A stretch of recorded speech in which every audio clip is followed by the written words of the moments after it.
Hello, welcome back to my coverage of the 2024 Silk Road Mountain Race. This is day 7 now, and the big news is we have a winner. So Joe Nation has taken the win in 6 days, 18 hours and 10 minutes ahead of Tom Schwimberger, who was about 6 hours behind in the end. So when I last left you, they were approaching Kochka, and basically Joe caught Tom on the run into Kochka. There's a small tarmac pass, and he managed to get ahead, and then really put the pressure down over Shamsi, which I suspected may be the case. Sounds like it was pretty wild up there, some weather and some pretty deep rivers on the descent, and but like I said before, Joe had already ridden that in his recce, and it sounds like he really put his mountain bike skills and course knowledge to good use. And then held the gap all the way into the finish over Kokharik, which is the final climb, 4-hour hiker bike, up to just under 4,000 meters before dropping down to the finish. Tom Schwimberger, it sounds like he kind of accepted second position and kind of probably had an extra little sleep. He rolled in soon after, about 6 hours after Joe. And then in third place, just running down, pretty much done now, Rufus Wenlock to take third place. Obviously friends with Joe, another Kiwi. The Kiwis are really strong, so it's good to see those guys and some newer faces at sort of the front end of the big races. He's about to hit the final 10 miles or so on tarmac on the main highway into Chop Alta. And then we've got a pretty cool little battle for the fourth spot, fourth and fifth. So Ron Roelsman and Marin de Saint-Exupéry, they've been kind of pretty close all the way through. And it looks like it's coming down to the final hike. They'll be able to see each other on this section, certainly when they get on the hairpins. So, and it might be a case of taking a few risks on the descent, and it does mean that they're going to have to go, pretty hard down that descent. It's a good hour and a half descent, and then the highway is about 45 minutes an hour on the highway at the end there. So yeah, it'll be a close little race for them. Further back down, we've got Vlad and Angus. So Vlad is now ahead of Angus. Angus has had more bike problems. They are on the bonus climbs. There's nothing bonus about those climbs. They suck at this point of the race. There's a whole bunch actually. Patrick there as well.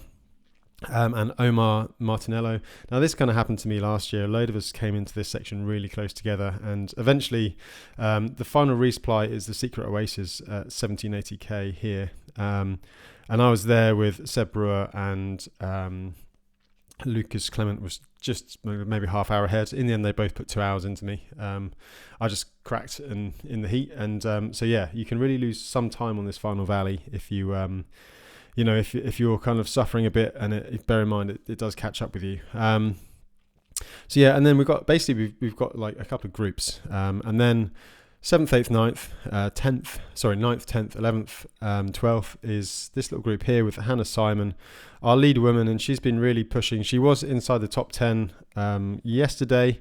She's had a few issues. We'll come on to that later. She had a pedal-related issue, i.e. it fell off. But yeah, it looks like they're all on Shamsi now, so they're kind of battling through there. So yeah, everything to play for down there as well. So as always, by now, I won't get into details, but Redshift, they're sponsoring these videos, so check those guys out for all their cool little comfort enhancing products they do. They've got the discount in the description, so yeah, big shout out to those guys, and give them a look. So yeah, that is the route done. I'll go into a little bit more detail on the route. Let me just refresh Rival GPS. It's been open for about a week now, so I probably need to restart it. There we go. So a little bit about this final run-in. So we spoke about Shamsi yesterday. Obviously, Joe had a pretty cool video showing some details. Then you got the bonus climbs. Again, they suck. I camped at the top of one of them last year, and I was just like a zombie by that point. And then you have the final resupply, the Secret Oasis. I can probably get Google Maps up here and show you. It's kind of, here we go. So basically, it looked a lot sunnier than that when I was there. It's basically a load of, it's basically a service station for the main highway. So this is the final kind of decent resupply. There are a few in this little town here, a few little shops. And then you're just dragging up this really long valley. This is one of my favourite parts of the race. I think this is a really good finish to the race. You've got a beautiful valley, and you're gradually climbing all day. It was really hot last year, and I think that's probably why I was suffering. But you can see on this video, a bit wonky there, but this is the valley you're riding up, all the way up in this beautiful valley. The other side of the hills on the left there, that's Kazakhstan, and then this is kind of like the final ridge before the border. So yeah, this is where the riders will be riding. It's kind of gradual uphill, but like I said, you are getting up some altitude. By this point, you'll be really tired. There's no resupply up there. There's quite a few yurts and stuff. There's water, there's rivers and stuff. But yeah, it's a long drag to get up there. Once you're up that valley, you've got this. You can see on the profile down the bottom here, the final climb up. So from that point there where you turn sort of right, it's 4 hours. You can ride some sections, but on the whole, it's pretty much a hike. Now, last year it was supposed to be in pretty good condition, but it's obviously been through a winter now. You can see what it's like. Lots of landslides, loose rocks. And right near the top, it's just super, super steep. You're getting up to nearly 4,000 meters, which makes life difficult at the best of times. Can be very cold up there. And yeah, it's a tough old climb to finish. But once you're up there, it's basically like 20 miles downhill, like probably about an hour down or so, maybe a little bit more. Turn left down the highway, and then you're finished. And yeah, it sounds like, we've got the first 2 riders through now, so we should have the top 5 done in the next probably where are they? Yeah, in the next 4 or 5 hours. The top 5 should be all in there. So tomorrow I'll be able to update on that sort of battle for 4th and 5th. It looks like Rufus has secured 3rd now. He's on the finish now. And then these other riders, they'll probably be done as well. So yeah, pretty cool. And yeah, it's been a really good edition of the race. So I'll bring you some more updates in the next couple of days. In the meantime, let's go to the social media. And there's Joe, obviously finished. Finish line photos, and yeah, giving Nelson a hug, sharing a beer, well earned, and getting his final stamp.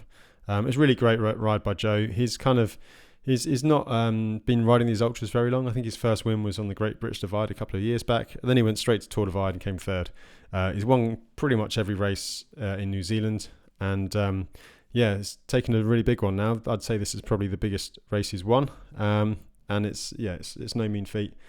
To win that. So yeah, congratulations, Joe. It's pretty great ride. Back to Hannah. Yeah, she's you can see this pedal is just obviously off a local bike, or from a local bike shop. Her other pedal, the other post is gone now, but she said the pedals that she'd used, she's done like Arizona Trail, Colorado Trail, Tour Divide, Atlas Mountain Race, something else as well, and finally they'd given up. So yeah, maybe best to fit new pedals for Silk Road Mountain Race. But she's found one off a local shop, so it looks like it slowed her down a little bit, but she's still going. So yeah, good on you, Hannah. And then Tom, just I think this was said yesterday, accepting that 50k deficit in second position, fairly flat, fast riding to Joe, but I'm not going to catch him. And like a 70k advantage over Rufus in 3rd, so just got to finish, and I'll have 2nd. Slightly bummed that Joe passed me, but so it goes. Now I can enjoy the finer points of petting stray puppies and hanging out with children at the candy stores. So yeah, I think obviously he realised that he wasn't going to catch Joe, and he had a big gap. In some ways, it does give you a bit of time to relax, and that's when you can really dig a hole if you have to race really hard at the end of a week. So yeah, he got to enjoy it, and that final valley is amazing. So yeah, it's nice to enjoy that. And then just some photos on the Silk Road feed. So this is CP2, pretty beautiful rainbow up there. They got a pretty big yurt this year. It wasn't like that last time. And you can see conditions up there. They're just grim. That looks like the Chinese border road. That's what it's like at kind of 3,000 meters when the weather closes in. So all your layers on and just keep moving. Peanut butter mud and everything. So yeah, it looks like some tough conditions for both riders and bikes this year on the Silk Road Mountain Race.